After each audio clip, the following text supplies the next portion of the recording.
नमस्कार, स्वागत है आप सभी के ज्ञान सम्मान के मंच पे। यूपी पीएससी आरओ 2023 को टारगेट करते हुए हम लोग टेस्ट सीरीज देख रहे थे। और ऐसे में यदि बात करें तो सबसे पहले जो हम लोग टेस्ट देखे थे ये जीएस वर्ल्ड से देखे थे, और यहाँ से टोटल हम लोग 5 टेस्ट देख चुके हैं। इसके अलावा जो नेक्स्ट टेस्ट देख रहे हैं हम पीसीएस मंत्रा से देख रहे हैं, और यहाँ से इसका टेस्ट नंबर 1, 2, 3 और 4 कंप्लीट कर चुके हैं। आज इसका टेस्ट नंबर हम 5 देखने वाले हैं। तो पीसीएस मंत्रा से जो है टेस्ट नंबर 5 देखने वाले हैं। और ये जो टेस्ट है आपका राज्य व्यवस्था का है, और राज्य व्यवस्था आपके सिलेबस में पूछा जाता है। सिलेबस वगैरह ऑलरेडी हम आप सभी से डिस्कस वगैरह कर दिए हैं।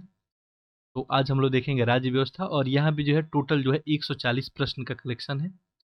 इसको हम लोग 2 पार्ट में करेंगे, बिल्कुल बेहतरीन तरीके से डिटेल एक्सप्लेनेशन के साथ। तो 70 प्रश्न आज देखें हम लोग, और 70 प्रश्न हम लोग नेक्स्ट जो है इसके टेस्ट डिस्कशन में देखने वाले हैं।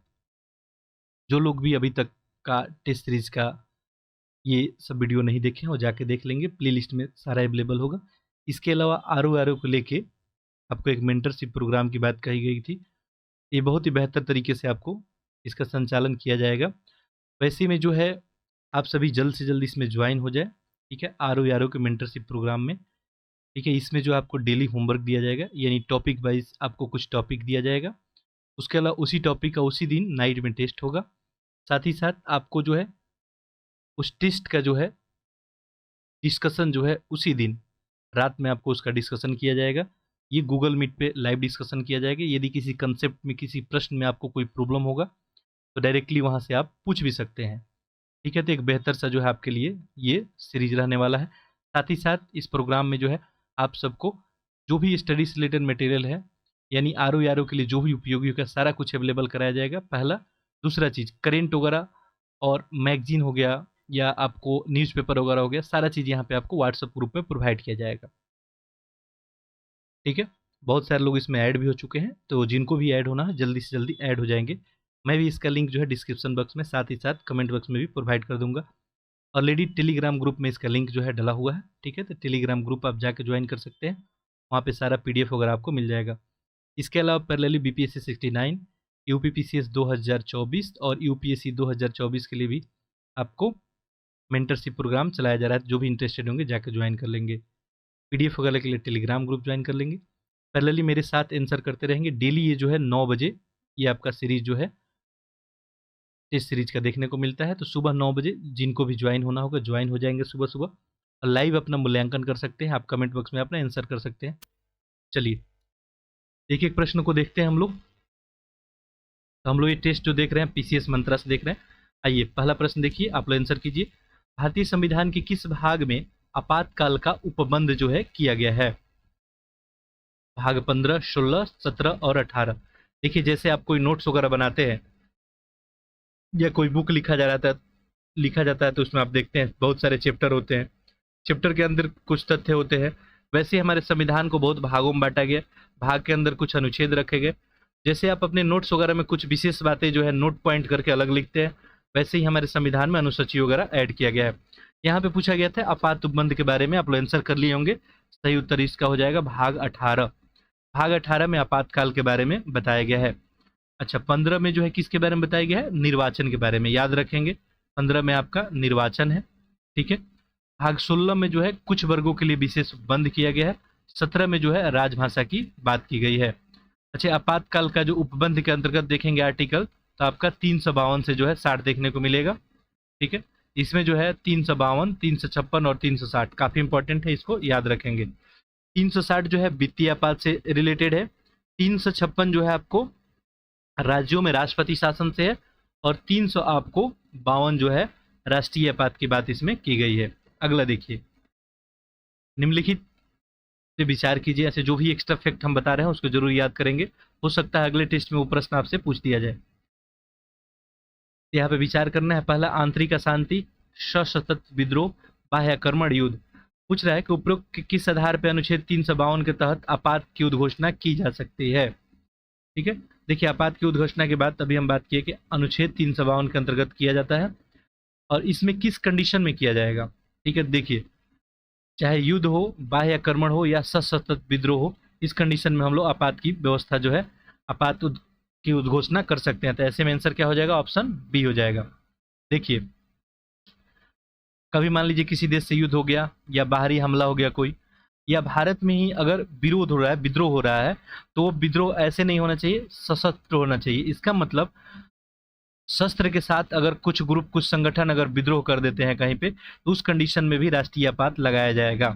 ठीक है, देखिए पहले जो है ये आंतरिक अशांति था, लेकिन जो 44वां संविधान संशोधन किया गया उसमें जो है आंतरिक अशांति को रिप्लेस कर दिया गया किससे, सशस्त्र विद्रोह से, यानी शस्त्र के साथ विद्रोह से, यानी आंतरिक अशांति के आधार पर आप राष्ट्रीय आपात की घोषणा नहीं कर सकते हैं। ठीक है, चलिए, तो ये बात याद रखेंगे, इन सब कंडीशनों में राष्ट्रीय आपात लगाया जा सकता है। अगला देखिए, तो ऑप्शन तो आपका यहाँ पे बी बन जाता। देखिए ऑप्शन यहाँ पे बनेगा बी, सी और डी, यहाँ पे डी कर लीजिए। अगला देखिए, निम्नलिखित में से किस संविधान संशोधन में यह प्रावधान किया गया कि आपात की उद्घोषणा संपूर्ण भारत या उसके किसी भी भाग के संबंध में किया जा सकता है। देखिए आपात लगाना है तो आप संपूर्ण भारत पे भी लगा सकते हैं, किसी क्षेत्र पे भी लगा सकते हैं। ये बात जो है कहाँ पे कही गई, ठीक है, आंसर करें। ये जो है 42वां संविधान संशोधन, ऑप्शन ही सही हो जाएगा। 42वां संविधान संशोधन कब किया गया, 1976 में। इसी में कहा गया आपको कि भारत में, संपूर्ण भारत में या भारत के किसी आपको भूभाग में, मान लीजिए किसी जो है राज्य में शस्त्र के साथ कुछ संगठन विद्रोह कर देते हैं, तो ऐसे में उस राज्य में वहाँ पे राष्ट्रीय आपात जो है लगाया जाएगा। तो किसी राज्य के किसी क्षेत्र के लिए भी लगाया जा सकता है या पूरे देश में भी।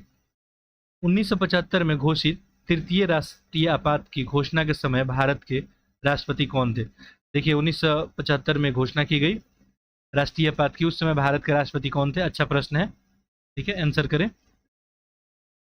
इसका सही आंसर क्या हो जाएगा आपका, ऑप्शन सी, फखरुद्दीन अली अहमद।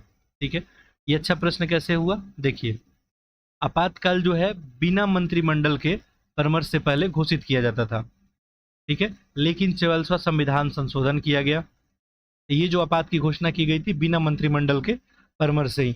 लेकिन 44वां संविधान संशोधन में क्या कहा गया, आपको बताया गया वहां पे कि जब भी आपको आपात की घोषणा तब आप करेंगे जब मंत्रिमंडल के द्वारा कोई लिखित सूचना दिया जाए।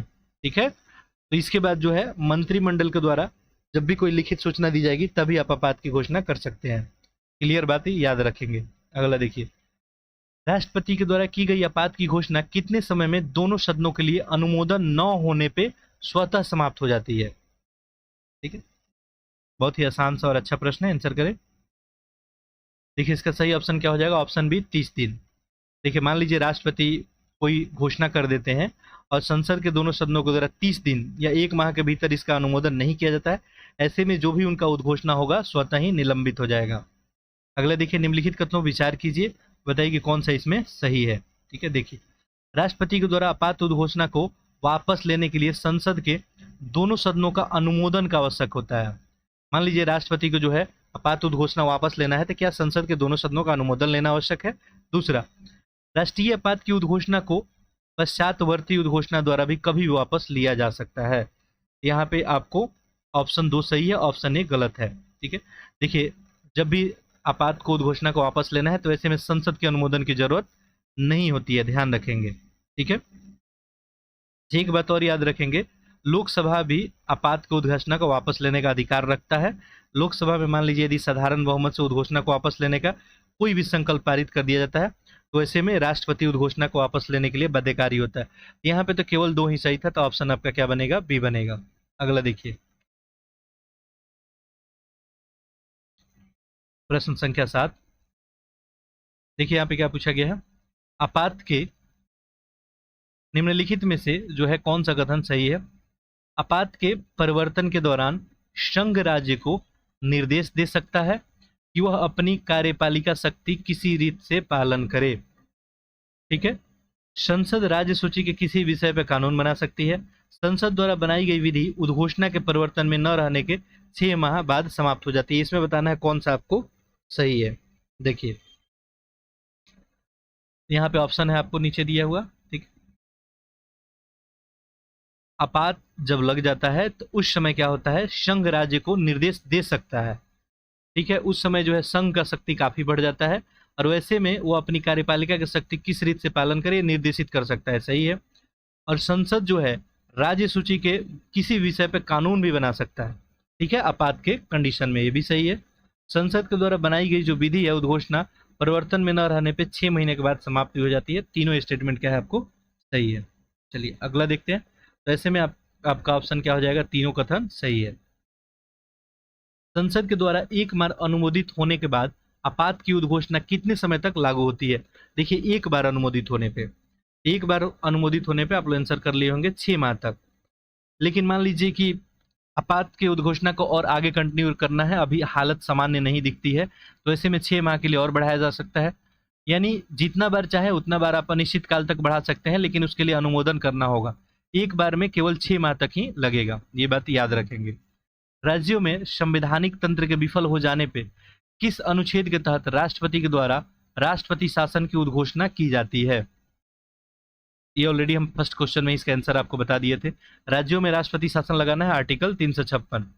राष्ट्रीय आपात की बात कब की गई है? 352 में, और वित्तीय आपात की 360 में। ठीक है, चलिए अगला प्रश्न देखते हैं। आपातकाल के दौरान मूल अधिकारों पर पड़ने वाला प्रभाव के बारे में किस अनुच्छेद में प्रावधान किया गया? देखिए आपात के दौरान कुछ मूल अधिकार आपके बने रहते हैं, कुछ जो है आपके समाप्त कर दिया जाते हैं। इसका प्रावधान कहाँ किया गया? आंसर करें इसका। देखिए सही आंसर क्या हो जाएगा? ऑप्शन सी, अनुच्छेद 358 और 359 दोनों में प्रावधान किया गया है। बताया गया है कि कौन कौन सा आर्टिकल जो है, कौन कौन सा मौलिक अधिकार आपका बना रहेगा और कौन कौन सा नहीं बना रहेगा। ऑलरेडी इसको हम बहुत अच्छे से एक्सप्लेन कर चुके हैं जीएस वर्ल्ड के टेस्ट में, पॉलिटी के। ठीक है, कि कौन कौन सा आर्टिकल आपका बना रहता है, कौन कौन सा आर्टिकल जो है अधिकार आपका जो है आपात के दौरान समाप्त हो जाता है। किस राज्य में, किसी भी राज्य में राष्ट्रपति शासन लगाए जाने के विषय में, यहाँ पे किसी कर लीजिए, किसी भी राज्य में राष्ट्रपति शासन लगाए जाने के विषय में निम्नलिखित कथनों पर विचार कीजिए। मान लीजिए किसी भी राज्य में आपको राष्ट्रपति शासन लगाना है, तो बताना है कौन सा कथन सही है।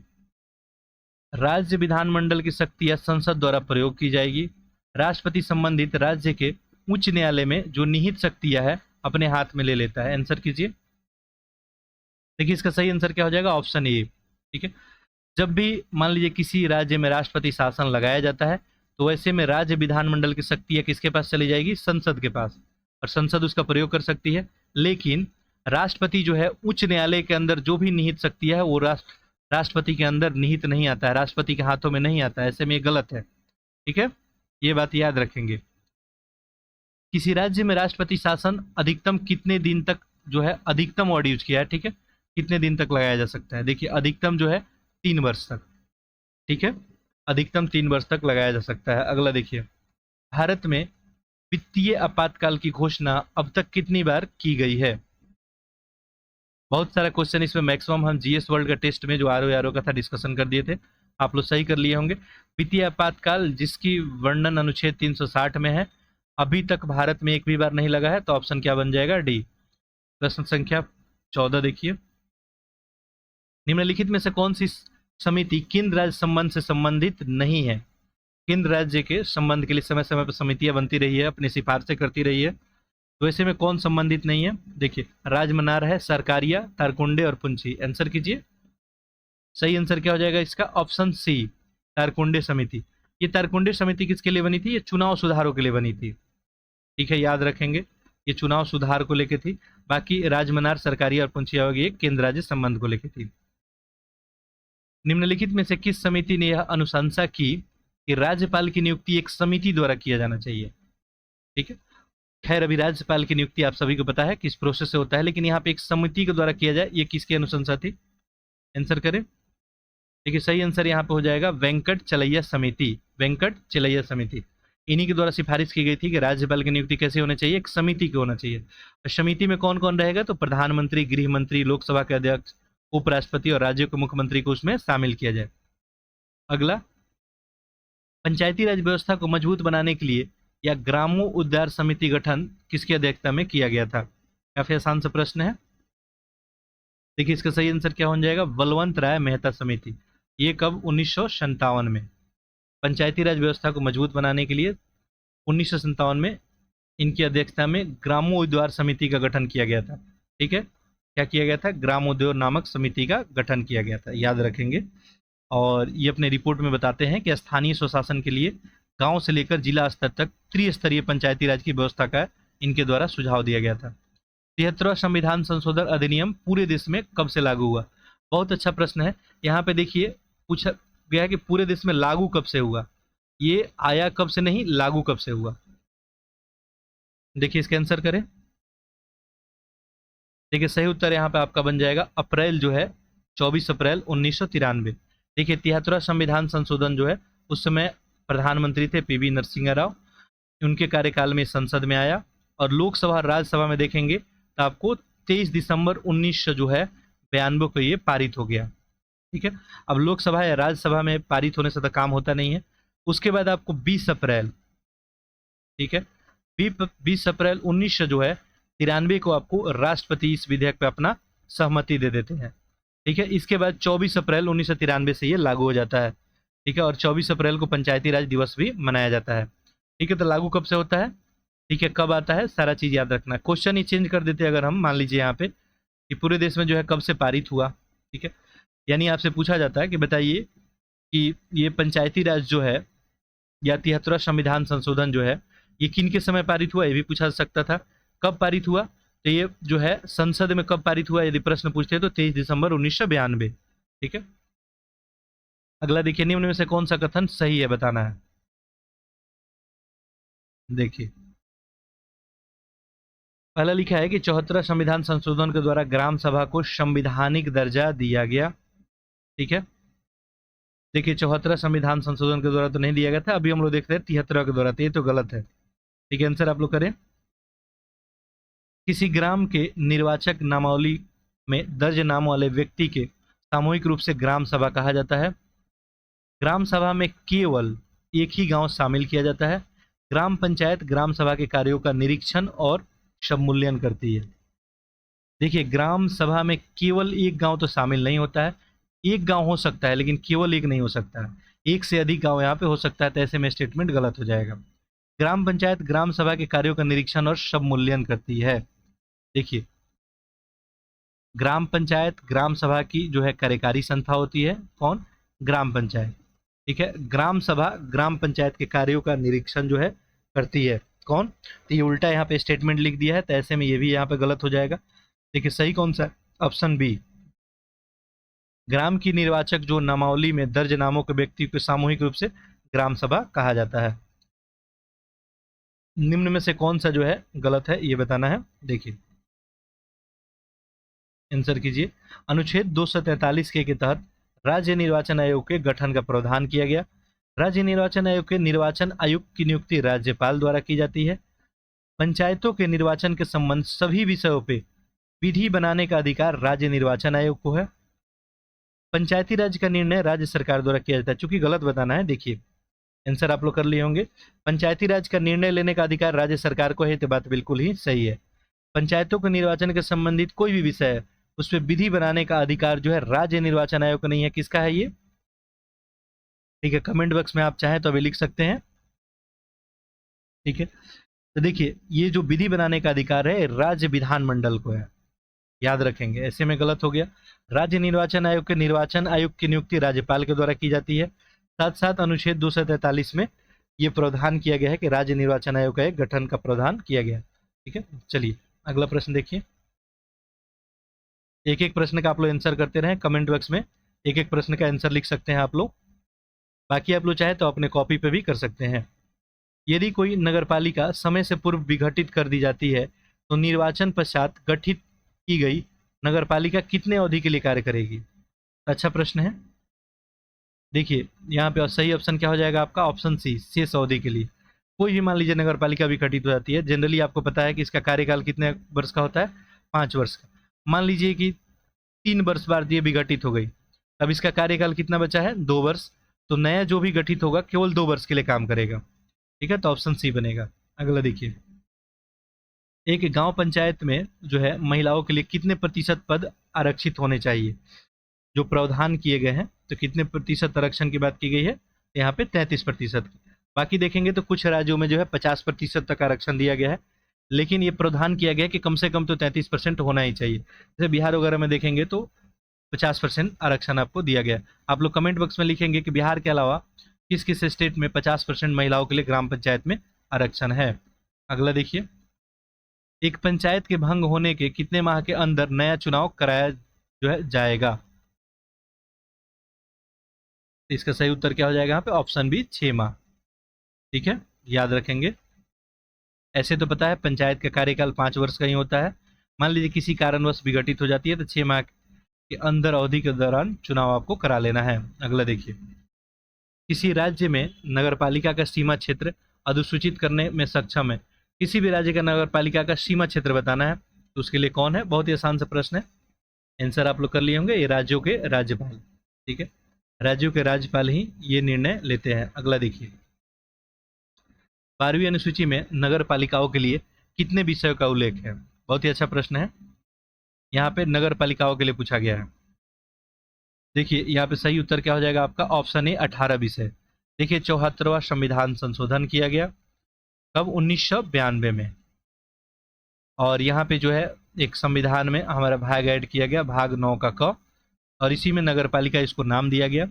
और इस अधिनियम में बताया गया एक नई जो है अनुसूची भी जोड़ी गई थी, 12वीं अनुसूची। और इसी में बताया गया कि नगर पालिका के पास कितना विषय वस्तु होगा? 18 होगा। कमेंट बॉक्स में आप लोग लिखेंगे कि ग्राम के लिए जो है, गांव के लिए कितना विषय जो है रखा गया है। भारत का पहला नगर निगम स्थापित हुआ था, बिल्कुल स्टैटिक क्वेश्चन है, आंसर आप लोग कर लिए होंगे। भारत का पहला नगर निगम स्थापित हुआ था, ये कहाँ पे? मद्रास में। ठीक है, मद्रास में जो है 1688 में भारत का पहला नगर निगम। इसके बाद देखेंगे तो बम्बई, कलकत्ता वगैरह में 1726 तक स्थापित हो गया। इस संविधान संशोधन अधिनियम के द्वारा सहकारी समितियों को संवैधानिक स्थान का संरक्षण दिया गया।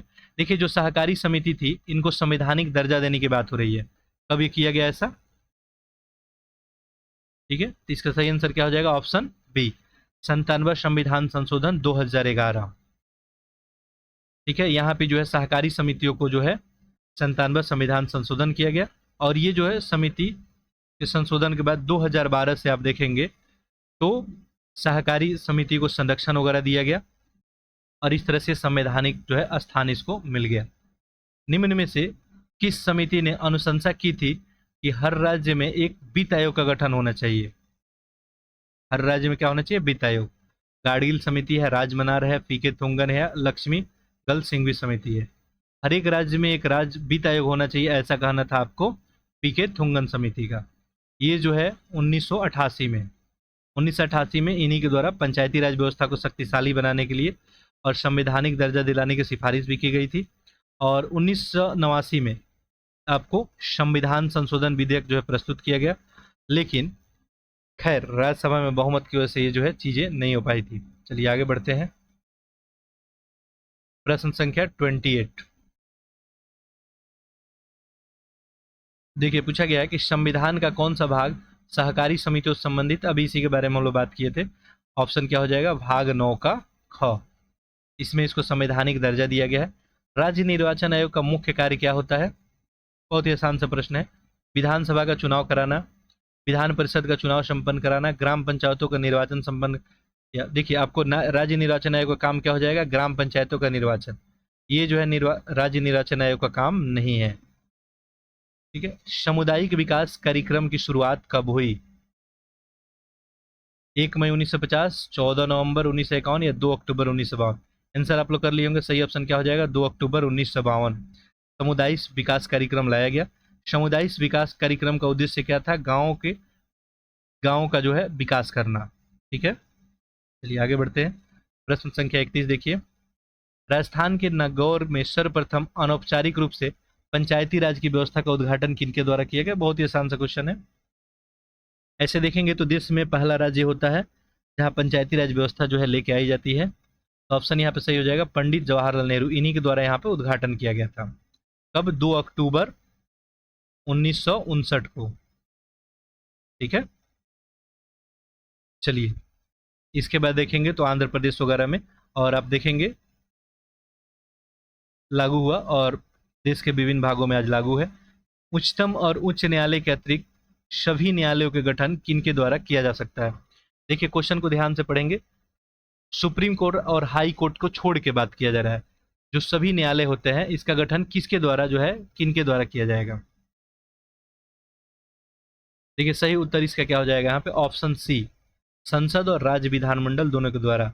देखिए पहले जो ये विषय था वो किसका था, राज्य सूची का विषय था, लेकिन 42वां संविधान संशोधन किया गया 1976 में, और वहीं पे क्या किया गया आपको, ये न्यायालयों के गठन से संबंधित बातें राज्य सूची से निकाल के किसमें डाल दी गई, समवर्ती सूची में। अब समवर्ती सूची में जैसे ही विषय आप इंटर कर देते हैं तो वैसे में संसद और राज्य विधानमंडल दोनों भी कानून बना सकता है, तो ऐसे में ऑप्शन क्या बनेगा, सी बनेगा।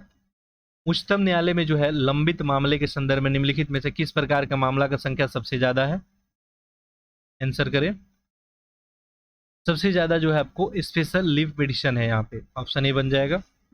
अनुच्छेद 136 में इसके बारे में बताया भी गया है कि किस कारण से बढ़ रहा है। निम्नलिखित में से कौन सुमेलित नहीं है, उच्चतम न्यायालय के परामर्श करने की राष्ट्रपति की शक्ति अनुच्छेद 143 में, तदर्थ न्यायाधीशों की नियुक्ति अनुच्छेद 131, कुछ दशाओं में दोनों सदनों की संयुक्त बैठक 108 में, उपराष्ट्रपति का राज्यसभा का पदेन सभापति होना अनुच्छेद 64 में। इसमें क्या बताना है, कौन सा गलत है। देखिए आंसर आप लोग कर लिए होंगे, सही उत्तर क्या हो जाएगा, ऑप्शन बी। देखिए तदर्थ न्यायाधीश की नियुक्ति के बाद जो है अनुच्छेद 127 में, सॉरी 131 नहीं 127 में किया गया है, ठीक है, 127 में किया गया है किसका, तदर्थ न्यायाधीशों की नियुक्ति की बात। अच्छा तो 131 में किसका बात किया गया है आपको, 131 में अगर देखेंगे तो उच्चतम न्यायालय के आरंभिक जो है अधिकारिता के बारे में बोली गई है, ठीक है, बाकी सब कुछ यहाँ पे सही है। उच्चतम न्यायालय के परामर्श करने की राष्ट्रपति की शक्ति 143 में है, कुछ दशाओं में दोनों सदनों की संयुक्त बैठक बुलाने के प्रावधान 108 में किया गया है। ठीक, चलिए अगला प्रश्न देखिए, प्रश्न संख्या 35। कुछ प्रश्न इसमें रह गए यहाँ पे।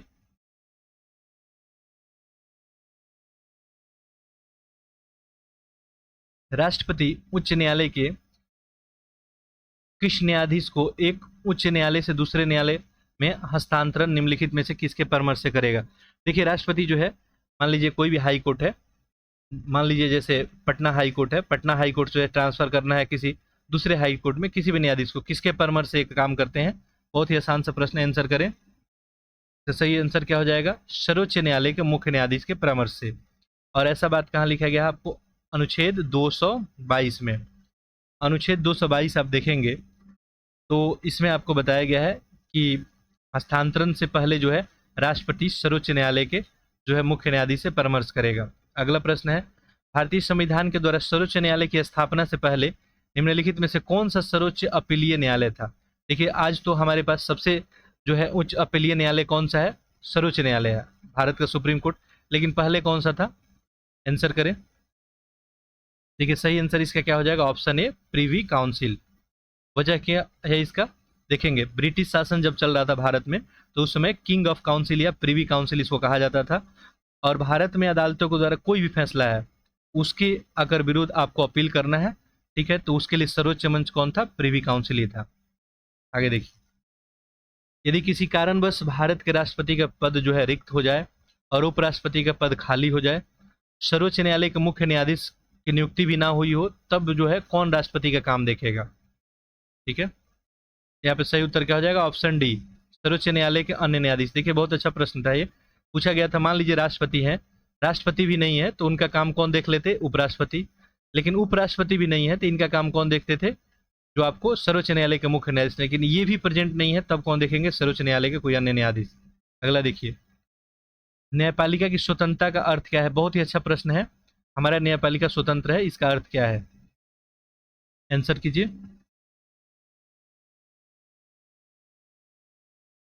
देखिए स्वेच्छाचारिता या उत्तरदायित्व का अभाव होना। देखिए यदि उत्तरदायित्व स्वेच्छाचारिता का अभाव होगा तो कैसे स्वतंत्र होगा, ऐसे में तो स्टेटमेंट गलत ही हो गया। विधायिका और कार्यपालिका द्वारा न्यायपालिका के कार्यों में बाधा ना पहुंचाना। देखिए विधायिका कार्यपालिका जो है न्यायपालिका के कामों में बाधा नहीं पहुंचाएगा, तभी तो आपका न्यायपालिका स्वतंत्र होगा, ऐसे में स्टेटमेंट सही हो गया। सरकार के अन्य अंगों द्वारा न्यायपालिका के निर्णयों में हस्तक्षेप नहीं करना। देखिए न्यायपालिका का कोई निर्णय है उसमें सरकार के द्वारा हस्तक्षेप नहीं करना, यह भी हो जाएगा। न्यायपालिका की स्वतंत्रता का मतलब न्यायाधीशों द्वारा बिना भय या भेदभाव के अपने काम करते रहना, ये भी क्या हो गया, स्वतंत्रता। तो 2 3 4 सही है, तो ऐसे में स्टेटमेंट आप यहाँ पे सही कर लेंगे, उत्तर ऑप्शन सी। अगला देखिए, भारत के सर्वोच्च न्यायालय के क्षेत्राधिकार के अंतर्गत जो है कौन सा सम्मिलित है, ये बताना है। सर्वोच्च न्यायालय, मौलिक अधिकार, अपीलीय क्षेत्र, सलाहकार क्षेत्र या रीट संबंधित अधिकार। देखिए इसका ऑप्शन यहाँ दिख नहीं रहा है, अगले पेज में दिखेगा। वैसे देखें, सर्वोच्च न्यायालय के क्षेत्राधिकार की बात करें तो मौलिक अधिकार भी इसके अंदर में आता है, ठीक है। रीट संबंधित अधिकार भी है, इसको सलाहकारी भी है और अपीलीय भी है, ठीक है। आरंभिक क्षेत्राधिकार की बात जो है की गई है कहाँ पे, 131 में, ठीक है। अपीलीय अधिकार की बात देखेंगे तो आर्टिकल 132, 133, 134 और 136। सलाहकारी क्षेत्राधिकार का बात आर्टिकल 143, और ये तो आपको पता ही होगा रीट संबंधित क्षेत्राधिकार, ये कब है, अनुच्छेद 32 में है, ठीक है। बाकी अभिलेख न्यायालय की शक्तियां जो है अनुच्छेद 129। तो ऐसे में आंसर आपका क्या बन जाएगा, देखिए आंसर बन जाएगा उपयुक्त सभी। अगला प्रश्न देखिए, भारतीय न्यायिक व्यवस्था में जब जनहित याचिका की शुरुआत हुई तो उस समय भारत के प्रधान न्यायाधीश इनमें से कौन थे? आंसर कीजिए, कौन थे? पीएन भगवती थे, ठीक है। पीआईएल जब आया यहाँ पे तो पीएन भगवती ही यहाँ के आपको प्रधान न्यायाधीश थे, मुख्य न्यायाधीश। सर्वोच्च न्यायालय के मुख्य न्यायाधीश तथा अन्य न्यायाधीशों की नियुक्ति कौन करता है? ठीक है, तो ये राष्ट्रपति ही करते हैं। देखिए बात हो सर्वोच्च न्यायालय की या अन्य न्यायाधीश की, नियुक्ति कौन करेगा? राष्ट्रपति करेगा, ठीक है। और इसका प्रावधान कहा गया है अनुच्छेद 124(2) में, ठीक है।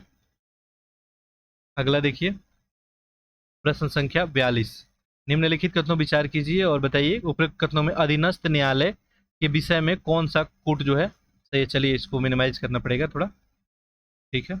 अब आपको दिख रहा होगा यहाँ पे पूछा गया कि अधीनस्थ न्यायालय के विषय में कौन सा कथन सही है, ठीक है। देखिए, जिला न्यायाधीशों की नियुक्ति के बारे में प्रावधान अनुच्छेद 233 में किया गया है। जिला न्यायाधीश के पद पर नियुक्त होने के लिए व्यक्ति पहले से संघ या राज्य के न्यायिक सेवा में कम से कम 7 वर्ष तक अधिवक्ता के पद पे कार्य होना चाहिए। तो ये कंडीशन होता है अधीनस्थ न्यायालय के विषय में। तो ऑप्शन क्या बन जाएगा? सी, ठीक है। अगला देखिए, प्रश्न संख्या 45, देखिए यहाँ पे क्या पूछा गया है, उच्च न्यायालय के न्यायाधीशों की योग्यता से संबंधित गलत कथन पहचान कीजिए। तो कुछ प्रश्न यहाँ पे छूट गए क्या? प्रश्न संख्या कितना था? 42, ठीक है। हाँ, कुछ प्रश्न यहाँ छूट गए। 43 देखिए, भारत में मोबाइल कोर्ट को जो है किसके मानसूत्र की संज्ञा प्रदान की गई? मोबाइल कोर्ट, देखिए इसका सही आंसर क्या बन जाएगा आपका? आंसर आप लोग कर लिए होंगे, अब APJ Abdul Kalam. Mobile court की बात जहां तक की जाए तो एपीजे अब्दुल कलाम को इसका मानक सूत्र की संज्ञा दी गई है। देखिए 4 अगस्त 2007 को, 2007 में भारत में सबसे पहली बार हरियाणा के मेवात जिले में जो है पुनहाना में जो देश का पहला मोबाइल अदालत स्थापित किया गया था, ठीक है। उस समय जो है न्यायाधीश कौन थे? मुख्य न्यायाधीश थे केजी बालाकृष्णन। आखिर ये मोबाइल कोर्ट बनाने का उद्देश्य क्या था कि जो भी सुदूर ग्रामीण क्षेत्र है वहाँ जो है न्याय व्यवस्था क्या आपको दिया जा सके। अब सुदूर ग्रामीण क्षेत्र में वहाँ का व्यक्ति डायरेक्ट न्यायालय में नहीं पहुँच सकता है, तो न्यायालय ही उनके पास पहुँच जाए, वैसे में मोबाइल कोर्ट का स्थापना किया गया। मोबाइल कोर्ट यानी आपका इजिली जो है पोर्टेबल है, जैसे मोबाइल को आप एक जगह से दूसरे जगह तक लेके चले जाते हैं, वैसे ही कोर्ट एक जगह से दूसरे जगह तक चला जाए। 44 देखिए, निम्नलिखित न्यायालय और उनके क्षेत्राधिकार से संबंधित गलत युग्म का पहचान करना है आपको। कलकत्ता हाई कोर्ट पश्चिम बंगाल अंडमान निकोबार को देखता है। केरल हाई कोर्ट, देखिए भारत के संविधान में देखेंगे तो कुछ उच्च न्यायालय ऐसे हैं जो जिनके क्षेत्राधिकार में अन्य जो है आपको केंद्र शासित प्रदेश या राज्यों को रखा गया है, यानी प्रत्येक राज्य के लिए जरूरी नहीं है कि एक जो है उच्चतम न्यायालय हो ही। वैसे मैं आपको गलत बताऊं, देखिए पहला तो सही है, कोलकाता के अंदर पश्चिम बंगाल अंडमान निकोबार है। केरल हाई कोर्ट, ठीक है, केरल और लक्षद्वीप। मुंबई हाई कोर्ट महाराष्ट्र, गोवा और कर्नाटका। देखिए यही क्या हो गया आपका? गलत हो गया, ठीक है। मुंबई के अंदर यहाँ पे कर्नाटका आपको नहीं दिखेगा। आंध्र प्रदेश और तेलंगाना, ये सही है, ठीक है। चलिए, कर्नाटक हाई कोर्ट के लिए कर्नाटक ही है। और मुंबई में देखेंगे तो मुंबई में कौन आएगा? महाराष्ट्र, गोवा, दादर नगर हवेली और दमन एवं दीव। प्रश्न संख्या 45 देखिए, उच्च न्यायालय के न्यायाधीशों की योग्यता से संबंधित गलत कथन का पहचान करना है। यहाँ पे वह भारत का नागरिक हो, बिल्कुल ही होना चाहिए। भारतीय राज्य क्षेत्र में कम से कम 7 वर्ष तक न्यायिक पद पे कार्य कर चुका हो।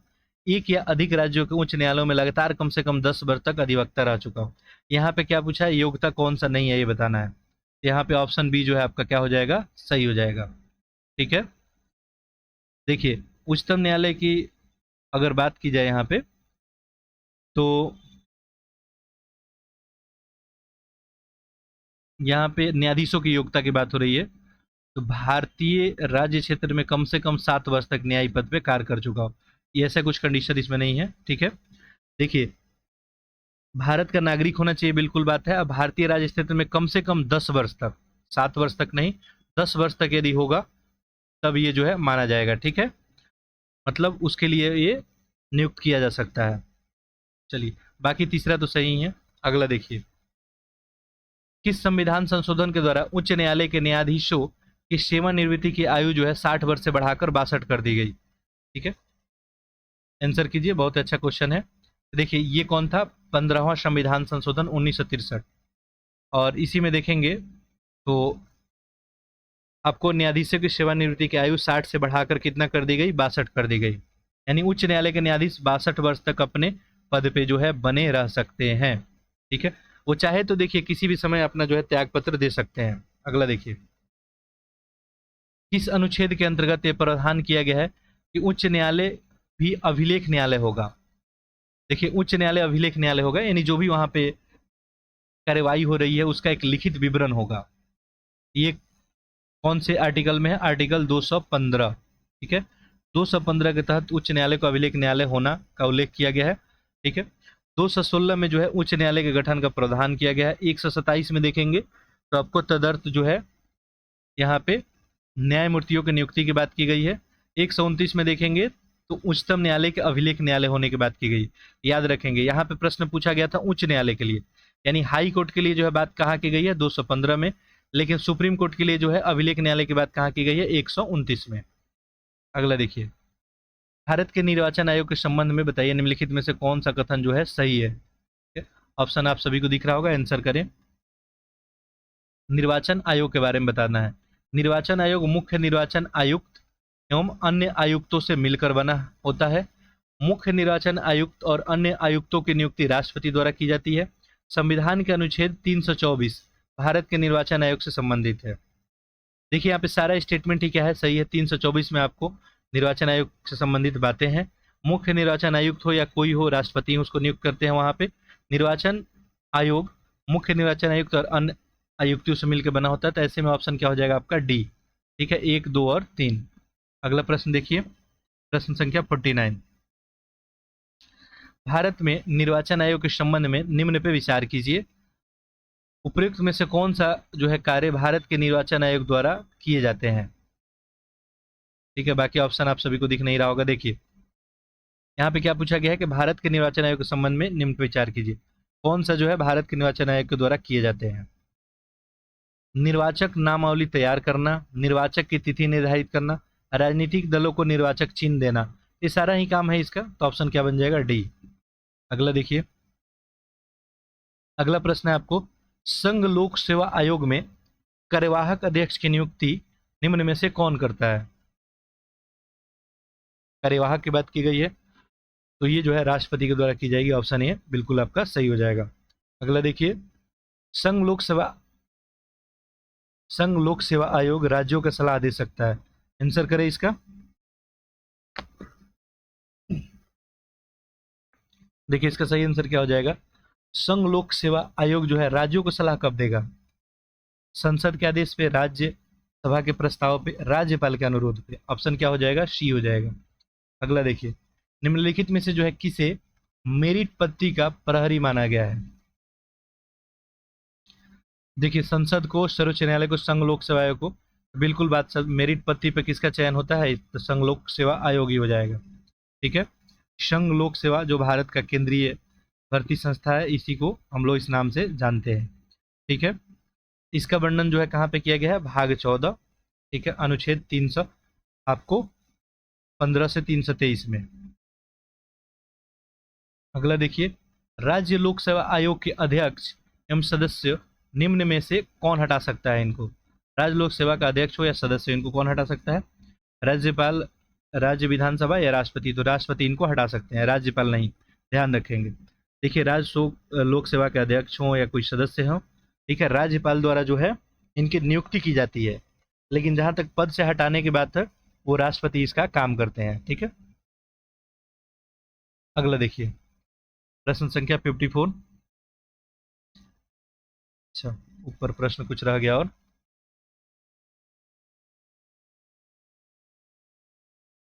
देखिए, वित्त आयोग के संबंध में निम्न कथनों पर विचार कीजिए, ठीक है, और उपरोक्त में से कौन सा कथन सही है ये आपको बताना है। इसका वर्णन संविधान के अनुच्छेद 280 में किया गया। यह एक अर्ध न्यायिक निकाय है। इसका गठन संसद द्वारा किया गया है। बताना है कौन सा सही है। देखिए, वित्त आयोग के बारे में तो आपको 280 में किया गया है, ये बात क्या है, सही है। आंसर आप लोग कर लिए होंगे। अर्ध न्यायिक निकाय भी है, ठीक है। इसका गठन जो है प्रत्येक 5 वर्ष में आवश्यकता अनुसार राष्ट्रपति द्वारा किया जाता है। ये तो गलत हो गया आपका, तो ऐसे में ऑप्शन ए बन जाएगा। देखिए, लेक्चर को आप लोग अधिक से अधिक शेयर करें, ठीक है, ताकि जो भी ज़रूरतमंद बच्चे हैं उन तक ये जो कंटेंट पहुंच जाए, क्योंकि आप सभी को पता है कि बेसिक एजुकेशन की क्या हालात हैं, ठीक है। स्कूलों के क्या हालात है मैं कमेंट नहीं कर रहा हूँ इंडिविजुअली किसी स्कूल पे या किसी संस्था पे, बट आप सभी को पता है, बताने की ज़रूरत नहीं है। तो वैसे में अच्छे कंटेंट के अभाव में बहुत सारे बच्चे जो है एग्ज़ाम में क्वालिफाई नहीं कर पा रहे हैं। इसमें उनका कोई गलती जो है नहीं है। तो जहाँ से भी आपको अच्छा कंटेंट मिलता है आप पहुँचाने का, तो इसको अधिक से अधिक शेयर करें। और मेरे पास ऐसा कोई टीम भी नहीं है कि मैं अधिक से अधिक तक इस लेक्चर को पहुँचा पाऊँ, ठीक है। तो मेरा उद्देश्य यही है कि अब जो है अच्छे कंटेंट के अभाव में कोई वंचित ना रहे, जो भी ज़रूरतमंद है उन तक जो है आप पहुँचाने का कार्य करें, ठीक है। चलिए अगला देखिए, प्रथम वित्त आयोग के अध्यक्ष निम्न में से कौन थे। अब देखिए, हमारा वीडियो वगैरह एडिटिंग भी नहीं होता है, ठीक है, आप सभी को पता है। डायरेक्टली हम यहाँ पे आपके सामने लाइव डिस्कशन ही कर रहे हैं, तो वीडियो बिल्कुल एडिटेड नहीं है। ऐसे में अभी देखिए, पिछला जो है मैं बात करूँ तो कुछ दिन पहले एक लेक्चर मैं बना रहा था, रिकॉर्ड कर रहा था। वैसे में क्या हुआ, रिकॉर्डिंग ही मैं लगा दिया, रिकॉर्डिंग में नहीं हुआ, ठीक है। तो लेक्चर बनाने में काफ़ी मेहनत लगता है, ठीक है। तो आप सभी यदि कंटेंट को अधिक से अधिक लोग तक पहुँचाएंगे तो हमारा भी उत्साह थोड़ा बना रहेगा। बाकी आपके लिए एक ईमानदार प्रयास हमारा जारी रहेगा। प्रथम वित्त आयोग के अध्यक्ष निम्न में से कौन थे। काफ़ी आसान सा क्वेश्चन है, आंसर करें, ठीक है। ये कौन थे, केसी नियोगी थे, ठीक है। और प्रत्येक जो है 5 वर्ष में राष्ट्रपति के द्वारा जो है वित्त आयोग के गठन की बात की जाती है। वित्त आयोग की नियुक्ति जो है कब की गई थी, सबसे पहले 1951 में। अभी वित्त आयोग के अध्यक्ष कौन है, आप लोग कमेंट बॉक्स में लिखें, ठीक है, कौन सा है अभी वित्त आयोग का अध्यक्ष। NK सिंह है, ठीक है। चलिए, राष्ट्रीय अनुसूचित जनजाति आयोग की स्थापना के लिए संविधान के निम्न में से कौन सा संशोधन किया गया। अनुसूचित जनजाति आयोग की स्थापना के लिए, बहुत ही अच्छा प्रश्न है, आंसर करें। ये था आपका 89वां संविधान संशोधन, ठीक है। देखिए, 1990 में देखेंगे तो 65वां संविधान संशोधन के द्वारा आपको अनुच्छेद 338 में एक जो है राष्ट्रीय अनुसूचित जाति और जनजाति आयोग के गठन की गई थी। लेकिन बाद में आपको 89वां संविधान संशोधन किया गया, कब, 2003 में। और यहाँ पे संशोधन किया गया और आर्टिकल एक ऐड किया गया 338 का क, और इसमें क्या बोला गया कि राष्ट्रीय अनुसूचित जनजाति आयोग को क्या कर दिया गया, पृथक कर दिया गया। यानी जो पहले आपको अनुसूचित जाति या जनजाति आयोग एक साथ था उसको अलग कर दिया गया, ठीक है, याद रखेंगे। ऐसे ऑलरेडी ये डिस्कस हम कर चुके थे। बहुत सारा फैक्ट डिस्कस किया हम GS वर्ल्ड वाले आपके पॉलिटी के टेस्ट में, उसको जरूर देखेंगे। भारत के नियंत्रक और महालेखा परीक्षक केंद्र सरकार के लेखों से संबंधित अपनी रिपोर्ट निम्न में से किसे देता है। ये अपना रिपोर्ट किसको देखता है आपको, ये आंसर करें। सही ऑप्शन क्या हो जाएगा, राष्ट्रपति। हाँ, राष्ट्रपति जो भी कर रहे हैं उनका आंसर बिल्कुल ही सही है, ठीक है। आगे देखिए, भारत के महान्यायाधि के संबंध में निम्न में से कौन सा कथन जो है सही नहीं है, गलत कौन सा है बताना है। देखिए, इसका वर्णन जो है संविधान के अनुच्छेद 76 में किया गया। नियुक्ति राष्ट्रपति करते हैं इसका। ये भारत सरकार का सर्वोच्च विधि अधिकारी होता है। इसका कार्यकाल 5 साल तक नियत रहता है। यहाँ पे गलत बताना है आपको। देखिए, अनुच्छेद 76 में बात किया गया है इसके बारे में, नियुक्ति राष्ट्रपति ही करते हैं और ये भारत सरकार का सर्वोच्च विधि अधिकारी होता है, लेकिन इसका कार्यकाल कोई फिक्स नहीं है, ठीक है। तो ऐसे में क्या हो जाएगा, ये गलत हो जाएगा, ठीक है। राष्ट्रपति जो है कभी भी इनको पद पे हटा सकते हैं, ऐसा कुछ कार्यकाल इनका फिक्स नहीं किया गया। चलिए अगला देखते हैं, प्रश्न संख्या 59। नीति आयोग है, क्या है नीति आयोग, एक संवैधानिक है, वैधानिक है, गैर संवैधानिक है, या इनमें से, इसका भी ऑलरेडी चर्चा हो चुका है। देखिए, सही आंसर क्या हो जाएगा इसका, ऑप्शन सी, ये गैर संवैधानिक निकाय है, ठीक है। 2014 में देखेंगे तो भारत की योजना आयोग को समाप्त करके और क्या लाया गया था, नीति आयोग। अब नीति आयोग चलता है और ये गैर संवैधानिक निकाय है। राष्ट्रीय मानव अधिकार आयोग का गठन किया गया है। देखिए, मूल संविधान के द्वारा, संविधान संशोधन के द्वारा, संसद द्वारा पारित अधिनियम के द्वारा। मानव अधिकार आयोग जो है संसद द्वारा पारित विधेयक द्वारा, क्योंकि मानव अधिकार आयोग पहले था नहीं, संविधान यहाँ पे जो है ऑप्शन सी बनेगा आपका। ठीक है, मूल संविधान में जो है मानव अधिकार की कोई व्यवस्था नहीं की गई थी और इसका गठन जो है संसद के द्वारा पारित नियम से किया गया। ठीक है, मानव अधिकार में देखेंगे तो अध्यक्ष और सदस्य जो है इनका नियुक्ति राष्ट्रपति के द्वारा प्रधानमंत्री के नेतृत्व में जो है 6 सदस्य समिति की सिफारिश पे की जाती है। अगला देखिए प्रश्न संख्या 61। मुख्य सूचना आयुक्त का कार्यकाल होता है 5 वर्ष 60 साल तक आयु तक, 5 वर्ष 65 वर्ष तक। ठीक है, आप लोग आंसर कर लिए होंगे। देखिए इसका सही आंसर क्या हो जाएगा, 5 वर्ष और 65 वर्ष की आयु तक। ठीक है, तो 5 वर्ष या 65 वर्ष की आयु तक इनका जो है मुख्य सूचना आयुक्त या कोई अन्य आयुक्त होते हैं, इनका ये कार्यकाल होता है। चलिए अगला देखते हैं।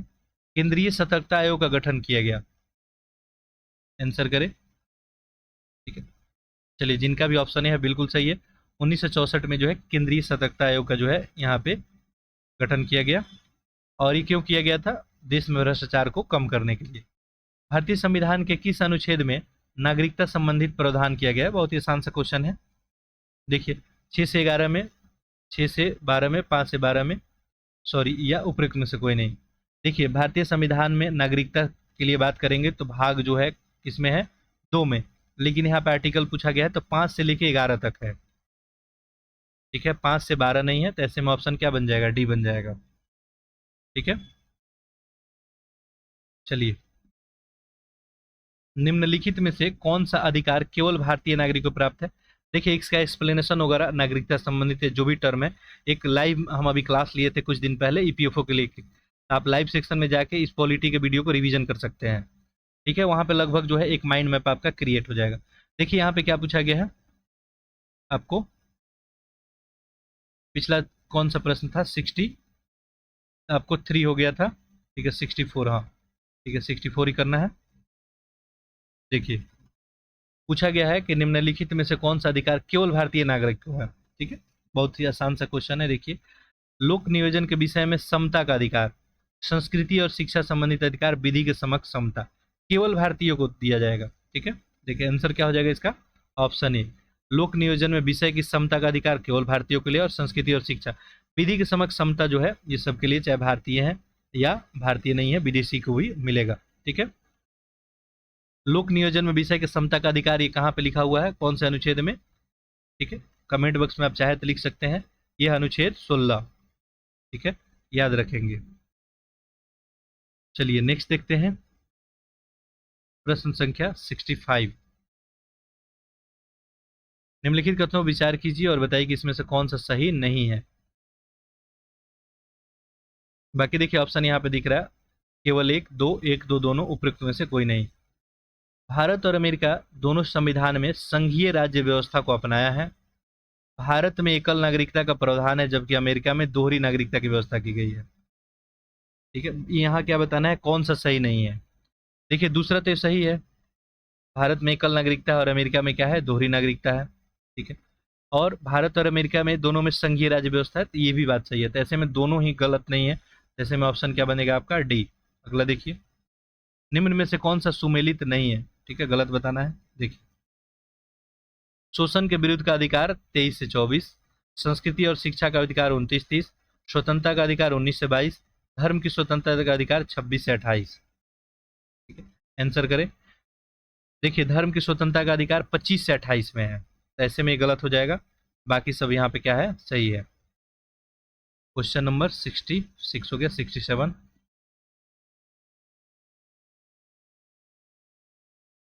देखिए निम्नलिखित में से किस रीट के द्वारा न्यायालय सार्वजनिक जो है प्राधिकारियों को उनके कार्य और उसे नकारने के संबंध में पूछताछ करता है।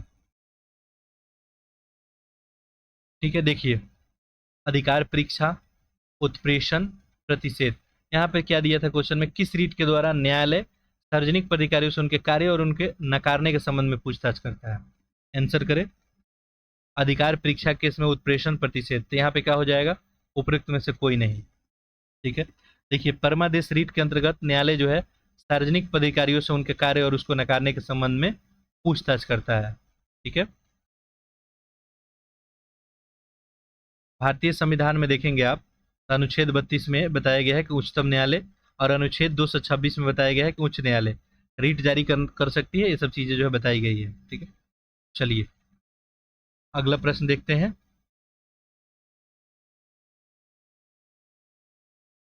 देखिए 68, निम्नलिखित में से आपको किस प्रकार के शिक्षा संस्थानों में धार्मिक शिक्षा पूर्ण रूप से प्रतिबंधित है?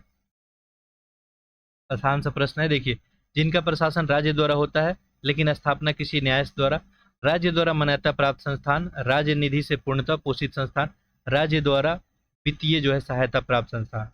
सही आंसर इसका क्या हो जाएगा आपका? राज्य निधि से जो पूर्णतः पोषित संस्थान है वहां पे आप क्या कर सकते हैं? धार्मिक शिक्षा नहीं दे सकते हैं। ऑप्शन क्या हो जाएगा? सी। निम्नलिखित में से कौन सुमेलित नहीं है? गलत यहाँ पे ढूंढना है। ठीक है, देखिए अनुच्छेद 34 मूल अधिकारों को सशस्त्र बलों पे लागू करने की शक्ति देता है। अनुच्छेद 23 मार्शल लॉ। 35 जो है मूल अधिकारों को उपबंध के प्रभावी करने के लिए। यहाँ पे क्या बताना है आपको? गलत बताना है। तो देखिए फर्स्ट और सेकंड क्या है? बिल्कुल ही गलत है।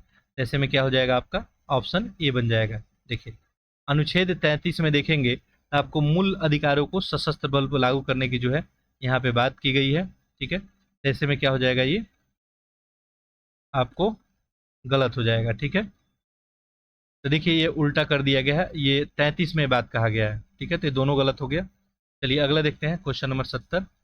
भारतीय संविधान के प्रारंभ में मूल अधिकारों के रूप में संपत्ति के अधिकार का व्यवस्था किस अनुच्छेद में किया गया था? आसान सा प्रश्न है। देखिए भारतीय संविधान में देखेंगे तो संपत्ति का अधिकार जो है आपको किस अनुच्छेद में किया गया था? यहाँ पे 19 एक घ है, 19 एक अंग है, 6 है, उपयुक्त में से कोई नहीं। ऑप्शन यहाँ पे क्या बन जाएगा? डी। ठीक है, तो 7 मूल अधिकारों में इसको भी शामिल किया गया था। और अनुच्छेद 19 का 1 का 4। ठीक है, या आप बोल सकते हैं 31 में जो है अनुच्छेद 31 में इसका वर्णन किया गया था, लेकिन 44वां संविधान संशोधन किया गया 1978 में और इसको समाप्त करके विधिक अधिकार बना दिया गया। और अभी संपत्ति का अधिकार कहाँ पे है आपको? आर्टिकल 300 के क में। ठीक है, चलिए तो हम लोग 70 क्वेश्चन फिनिश किए। अब जो है 71 से फिर करेंगे अगले लेक्चर में। तब तक लेक्चर को आप अधिक से अधिक शेयर कर दें। कोई फीडबैक कमेंट हो तो आप कमेंट बॉक्स में लिख सकते हैं। ठीक है, बाकी मेंटरशिप प्रोग्राम में जो भी इंटरेस्टेड है वो जाके ऐड हो सकते हैं। चलिए आप सभी का बहुत बहुत धन्यवाद।